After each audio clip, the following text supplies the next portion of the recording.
Good morning, afternoon, or evening, wherever and whenever you are. My name is Benjamin, and welcome to a GameMaker tutorial. Now, I've been doing GameMaker tutorials for over a year now, and today I want to do something a little different from what I normally do. I'm doing a GameMaker tutorial for absolute beginners. This means that if you're one of my common subscribers and you kind of maybe you're more of an expert in GameMaker and you learn from my more advanced tutorial videos, this video might not be the video for you because this video is designed for absolute beginners or people who are new to GameMaker and still are trying to figure out how to find their way around the program. So I'm going to be going over just the very basics of an RPG game, but I'm really excited for it because I think this will help a lot of people get started into GameMaker and see the power of GameMaker. So right now I'm on GameMaker on the GameMaker website, which is yoyogames.com. Now, Yo-Yo Games is the company that owns GameMaker and updates it. And if we go to the GameMaker tab right here, you can go to download free now and download a free version of GameMaker Studio. Once you do that and complete the installation, it's going to ask you for your email address, and you register your email address with yoyogames.com, and then they will send you a key that gives you unlimited resources inside of GameMaker, and you should be able to follow this tutorial with that version, with the unlimited resources version. It will show a little splash screen at the start of your game that says made with GameMaker Studio, but that's okay. So let's talk a little bit about GameMaker Studio. GameMaker Studio is a two-dimensional development environment for building games. It can do some 3D, but that's not generally what it's used for. It's used for 2D games. Some of the major titles out there are like Hyper Light Drifter. This game raised $650,000 on Kickstarter, and it's being developed in GameMaker Studio. And there's some other ones like Spelunky. You may have heard of Spelunky. The original was developed in GameMaker Studio.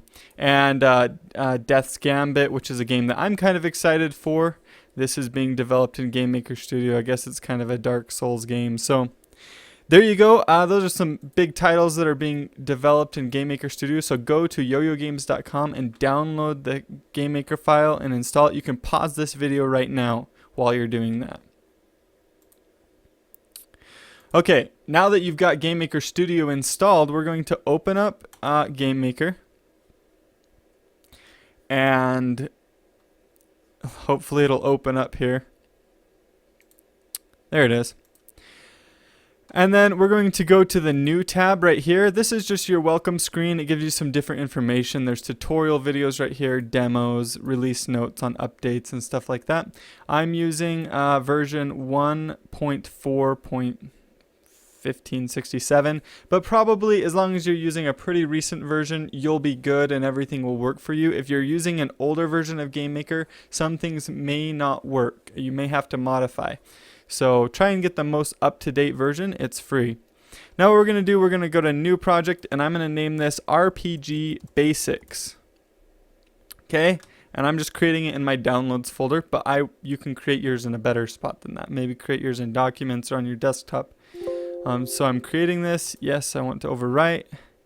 And it will open up GameMaker Studio right here. Now yours may have a different skin than mine currently has. Mine has this dark skin. If you go up to File and Preferences, you can choose the skin right here that you want to do. GameMaker Green, GameMaker HTML5, GameMaker 8. I do GameMaker Green. I think that's this one. And I really like that. Another thing that you can do is you'll see this little checkbox right here, big resource tree icons. A restart will be required. I always check that. That just gives me larger icons over here on the left so they're easier for you guys to see. And that was under File and Preferences.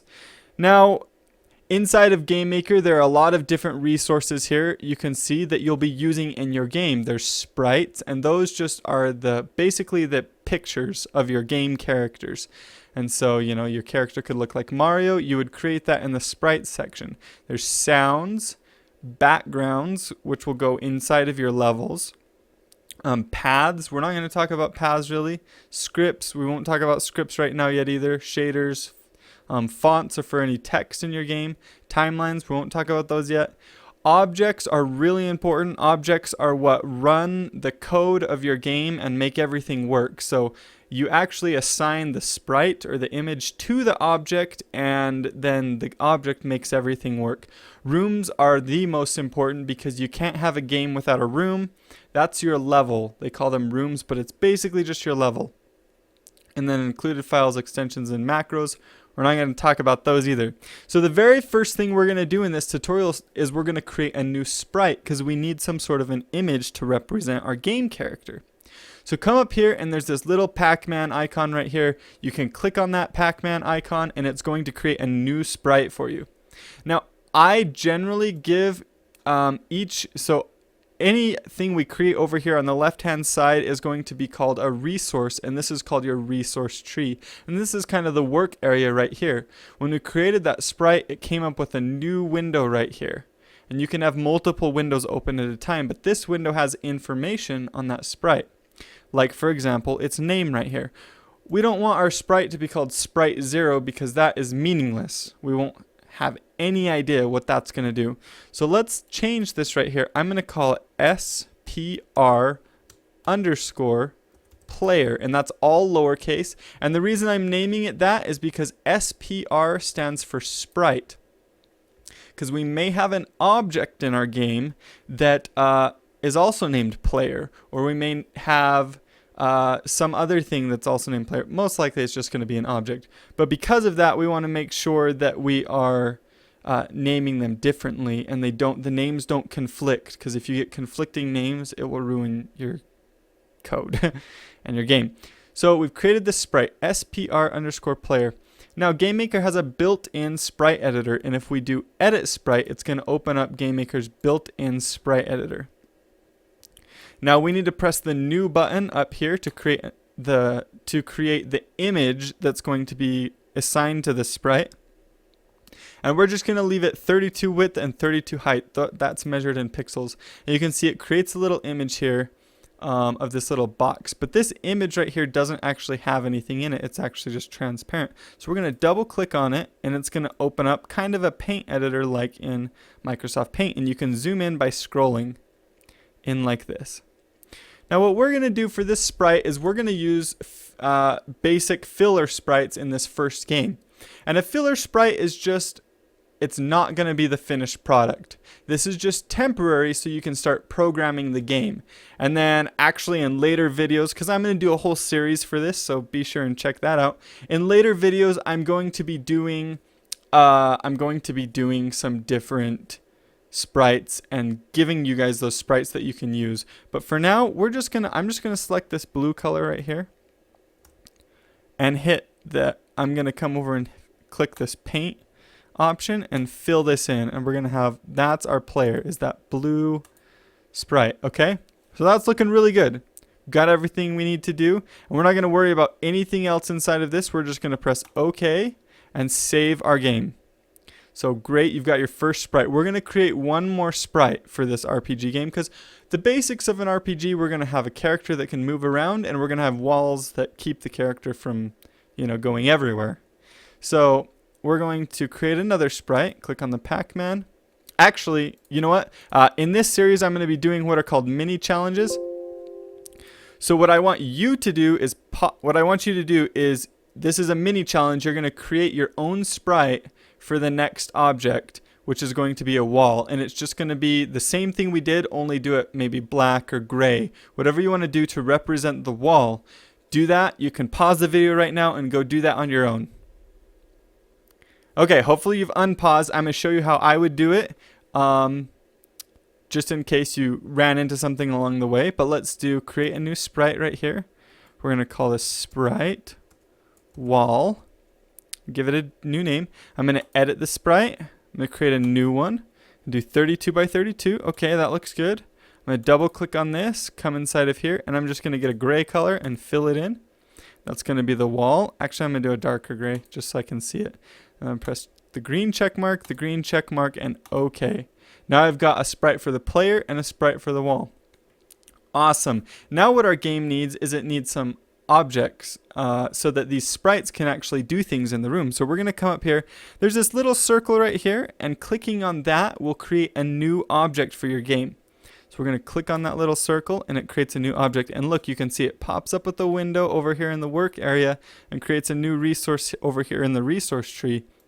And we're going to just name this obj underscore player. So it's just kind of like the sprite that we did, only obj stands for object instead of SPR, which stands for sprite.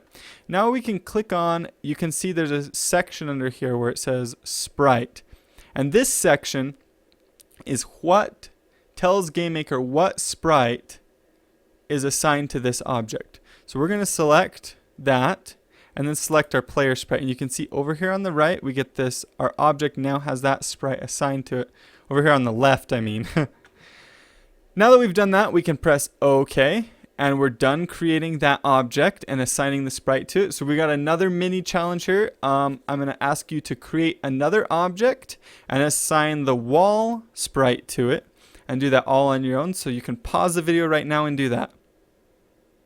Okay, great job. Now I'm going to show you how to do it together. So let's click on the object right here, and we're going to call this, oh, it looks like sometimes, I think that's a Windows 10 thing when it started doing that in Windows 10. But if you just press OK and then open it up again, it seems to fix things. So hopefully you don't have that issue. But I'm going to name this object wall and then assign the sprite wall to it. So we've got the player and the wall objects. Okay, now what we need, the most important resource that I talked with you guys about just a couple minutes ago was a room or a level for our game. So we're going to actually set that up. And we're going to create a new room, and that's right next to the object one is this little window looking thing right here. Just going to create that, and it's going to pop up this really big window with a lot going on here. Okay, so we're going to name this one right here, this room. I just named mine RM for room underscore, and I'm just going to name this 1, room number 1. So you can call it whatever you want. For the width of this room, I'm going to give it a width of 640. You can see it automatically changes this. If you zoom, you can scroll to zoom in and out right here. This is our room, this gray area. And the height, I'm going to do 360. That's a basic 16 by 9 aspect ratio. We're not going to go in a lot of detail about that, but that's a good size for our room. Now that we're inside of the room editor, we can actually put objects inside of this room right here that we've created. So if you come up here, there's a tab that says objects. Okay, and you can see if I click inside of here, it gives me options between the two objects that we've already created. So I'm going to get the wall object and I'm going to place it in the room. And if I hold down, I can drag it around, or I can click on it again and move it. If I right click on it, it gives me some options to delete it. Okay, so those are a lot of options. You can see it has these little teeny boxes around its corners too, and that's really useful, and I'll show you why. Let's put a wall all the way around the outside of our room here. So I'm going to grab this wall right here, put it right there. Now we could go through and put little objects all the way around, but that's going to take forever. You know, we don't really want to do that. If you hold Control, you can just right click to delete them. You don't have to have the little window come up. So Control right click. You'll also notice that my room editor is snapped right here. There's a snap, 32 by 32. And that's a good size because both of our sprites are 32 by 32. So that makes it easy. That's a good snapping. But we're going to click on this wall object and we're going to grab this bottom right corner and we're going to drag it all the way down to here. So we have one wall object that we've stretched down to cover that entire area. Now we're going to create another one right here. We're going to grab the top right corner and drag it all the way over here. Another one right here, drag this all the way down here. And another one right here and drag this all the way down here. Now just to keep things a little interesting, I'm going to put one right here, drag this down to about, I don't know, here. And I'm going to put one right here and drag this down to here. Now what you can do, you might already be ahead of me on this, you can click your player and place him in the room as well. Him or her, maybe it's a girl, I don't know, could be a girl. So place your player in the room as well, okay? You've created your very first level, congratulations.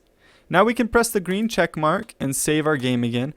And we can, at this point, you can actually run your game. You can press the green check or the green play button up at the top, and it's going to compile your game, and then it's going to run it.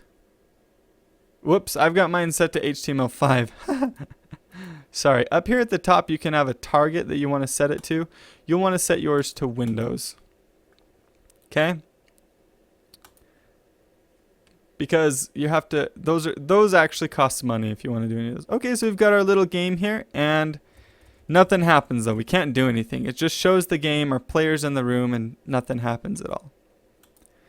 Well, that's because we haven't added actually any programming or events into this game and things that are going to happen. So that's perfectly all right, but let's get started doing that, because that's going to make things quite a bit more interesting. Let me close out of this. Double click on your player object, and it's going to open up, and you can see inside of the player object properties right here, we have a section for events and a section for actions. Now, an event is kind of like the when, and an action is kind of like the what. So, for example, an event could be when the player presses the space key, and the action could be make the player jump, right? The what could be make the player jump. When the space key is pressed, what? Make the player jump. Okay, so we're going to add a new event. Well, actually, one of the things that I'm going to do in this game is to simplify things. I'm going to use GameMaker's built-in physics objects, because that's going to simplify the collision system. And it sounds complicated to use physics, but it's actually really easy. So I'm going to show you guys how to do that. The first thing we want to do is go into our room again and go to physics up here at the top. Now you're going to want to check this room is physics world box right there. Check room is physics world.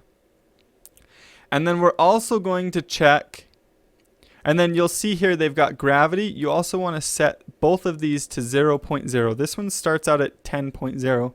We want to put both of them to 0.0, because this is going to be kind of a top, or more like an isometric when we get the other graphics in, kind of an isometric game. So we're going to set the physics, the gravity to 0 on both of those. Okay? And you can press the green check mark, and that part's done. Now open up your player object and open up your wall object. Well, just one at a time. Open up the player object. Check the uses physics box right there, and it's going to add some extra things over here. Okay? But you don't have to really worry about these other than the collision shape. We're going to want to change that to a box instead of a circle. And we want to make sure that this collision shape aligns with our sprite. So we're going to go to modify collision shape, and it's going to bring up this window right here. Now in this window, this yellow box represents where the collision is for this object, but that doesn't align up with our actual sprite here. You know, you can see it's a little bit over to the left. So if you move this right here and move this down here to where it lines up, now the collision should match up with our sprite like that. And we're going to press the OK button. So we've created this physics object now just by checking uses physics and modifying the collision shape right here and making sure that we're in box to create a physics object. Great. Now open up the wall object, and we're going to do a mini challenge. Turn the wall object into a physics object as well. See if you can remember how to do it. I'm going to you can pause the video right now, and then I'll come back with you in a second. Okay, great job. Now I'm going to show you how I would do it. I use check the collision box right here for uses physics, and then I do switch collision shape to box and modify the collision shape. And I would come in here, scroll for zooming, and I would align this to where it's matched up with the sprite and press the OK button. So now we've created the wall object as a collision object as well. Now this particular wall, we don't want the player to be able to move them. We want them to be so heavy and solid that the player can't move them. Now the secret to making an object so heavy and that nothing can move it in the game is the density right here. And we want to give it a 0.0 density. What that essentially does is it gives it an infinite weight or infinite, I guess weight's a good example, to where the object can't move at all. Nothing can push it. It's got infinite weight. And that's what we're going to do with the wall object. Okay, so now all of our objects and our room are set up to be able to use physics. So the rest of this is going to be really, really easy to program. Open up the player object, and we're going to add movement to this player object. So we're going to add a new event. We're going to add a when, and we're going to go to keyboard, and we're going to go to right. So we've added this new event, which is when the player presses the right key on the keyboard. Okay, that's looking good. Now we're going to come over here to our actions, and on the side here we've got a lot of different actions. Some of them are built-in actions with GameMaker's drag and drop functions that you can use, but I don't really like to use those. I like to get people started on programming, and even though this is very basic, I'll only show you some really simple programming. We're going to start with programming. So go to the Control tab over here, and you'll see a section for code, and over here on the far left there's one that is create or execute a code. You're going to drag that over into here. Okay? Now inside of this little action, if you do 3 slashes like this, there's a way to change it so that this doesn't say execute a piece of code anymore. It changes that. We're going to set this to move right. Okay? Now this isn't actual code. This is just called a comment. But what that does is it makes it so this action now is labeled move right. Okay? But if we run our game and try and move right, it won't work. We're not actually moving yet. This is just a code. It's like a label. Or it's not a code. It's like a label. So now we actually want to move our character to the right. Now inside of GameMaker, it's GameMaker set up on a grid system. If you've ever played Battlefield or something like that, imagine that, where you've got a grid and the top left corner of GameMaker is position 0, 0. And every single object in the room has an X position and a Y position. The X position is horizontal on this grid, and the Y position is vertical on the grid. So if we want to move horizontally, we need to change the X position of the object, right? And to move an object to the right, you add to the X position of the object. To move it to the left, you subtract from the X position of the object. But because we're using physics, we have to use the physics X position. So we're going to do PHY position X. So that right there stands for the physics X position. And what we're going to do is we're going to add to that. Now you can set that equal to something. If we do physics X position, or physics position X equals 4, what that does, and I can actually show you. Let's run the game now, because we actually have some code that it's doing. Oh, and real quick, I always put this little semicolon at the end of my code. Okay? It's not 100% necessary. You can leave it out, but it's a good habit to get into. So put that little semicolon at the end of your code. Let's run our game and see what happens when we press the right key. Okay, so our player jumped clear over there to the left-hand side of the room. That's not what we wanted to happen. Well, what it did was it set the player's X position to 4. It didn't add 4 to it. It set it to 4. Well, if 0 is all the way to the left, then 4 is almost all the way to the left. So it basically just put it 4 pixels from the left side of the room. We don't want that. What we want is we want to add 4 to its current position. And the way you do that is you do plus equals. So physics position X plus, and then an equals sign equals 4. So plus equals 4. Now what happens, right, when we press the right key, is that our object is going to move to the right. You've already got a moving character. That's really awesome. Okay? Now we're going to do a mini challenge. I want you to add in the keyboard left event and add in moving to the left. So pause the video right now and go do that. Okay, great job. I'm going to do it with you, show you how I would do it. I'm going to go add a new event, keyboard, left key, And then I'm going to drag over a code action right here under the control tab, code, execute a code. I'm going to put through a comment here that just says move left. It's not code, it's just a comment. And then I'm going to do phy position y minus equals, instead of plus equals, 4.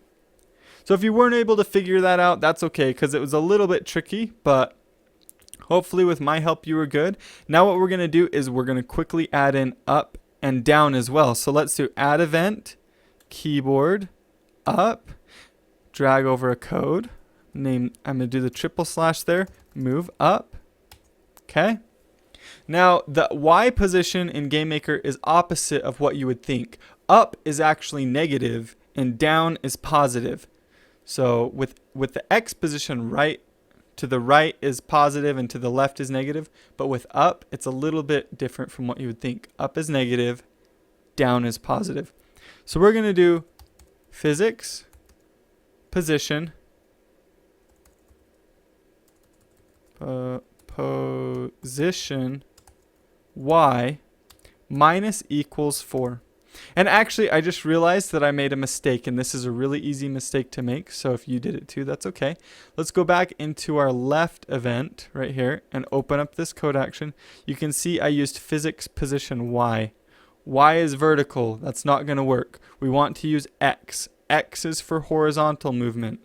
Subtracting from the x is going to move left. Adding to the x is going to move right. Okay? But go back into your up now. And we've got move up. And that's looking really good there. Now I want to do a mini challenge. I want you to add down in. So I'm going to pause the video and add in down. Okay? Now that you've got that done, I'm going to do it real fast. So keyboard, down, control tab, grab a code, move it over, move, down, physics, position, y plus equals 4. Remember, it's opposite. Down in the y is actually positive. Okay, that's looking really good. We've got all the movement. Let's see what happens in our game when we actually run it and use the arrow keys to move around in the room. That is awesome. Our character can move anywhere in this room. We've got complete control of our character. And this is already starting to look like a pretty good RPG project. Well, maybe not the graphics. The graphics, don't worry about those though. I'm going to give you guys graphics. I'm going to show you guys how to apply graphics in the next few videos. So you can be excited about those. But you've got the movement down. You've got the programming already down. But there's one big flaw, and I'm sure you've already noticed it, which is that we can go through walls. And we don't really want to be able to go through walls. So let's fix that. All you need to do, if you're using the physics system, is add an event,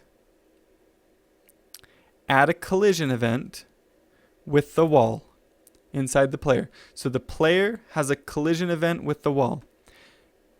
Now we need to add something. You technically don't have to have an action, except that GameMaker will remove the event if there's not an action there. So we need to add an empty action basically. So we can drag over this code right here, and we can put a comment here that just says collide. And this is just an empty action that doesn't do anything really, except that it makes sure that this collision event exists. So once we've done that, we can press the green check mark and press play. And you'll see that we can now collide with the walls. And look, it's kind of funny because when we go around corners and stuff, because we're using the physics, it automatically like turns the block. Now we don't really want that to happen. Okay? So I'm going to show you guys how to do one more thing. And this last thing is kind of important as well. We're going to add a new event. This event is called the create event. Now a create event in GameMaker runs only when that object is first created. So right at the start of the game, our player's created, and so it's going to run this event. We only need to do this on the create event, and it's got a little light bulb. So add event, create event. Now go to control and drag over a code action right here.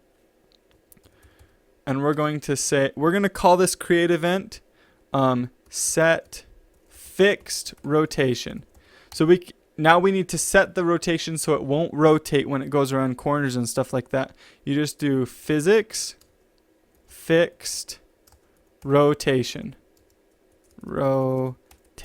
if you can spell it right, equals true.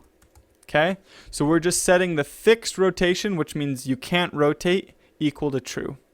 And that's it. Now you should have your very first game, your very first RPG game. I hope this gets you excited. I've built a lot of games in my day, and I really, really love building games, and GameMaker Studio is a great resource for you. And the indie game development scene right now is huge. So learning how to do this kind of thing can be really exciting and fun. And I'm excited to start this journey with you guys as you're creating your very first RPG. I'll help you every step along the way. Hopefully this video was good for you. You learned something. You stepped through the mini challenges. You did some of it on your very own, and you've hopefully grown from that. So thank you so much for watching this video. If it was helpful to you, share it on Twitter. Share it with your friends if they want to learn game development as well. And I'm going to post my website in this video so that you can click on that. I actually have a lot of other tutorial videos. I have a book on GameMaker, and I actually have a GameMaker course on Udemy as well. So if any of those things interest you, you can check them out on my website. But thank you guys so much for watching, and I will talk to you guys later.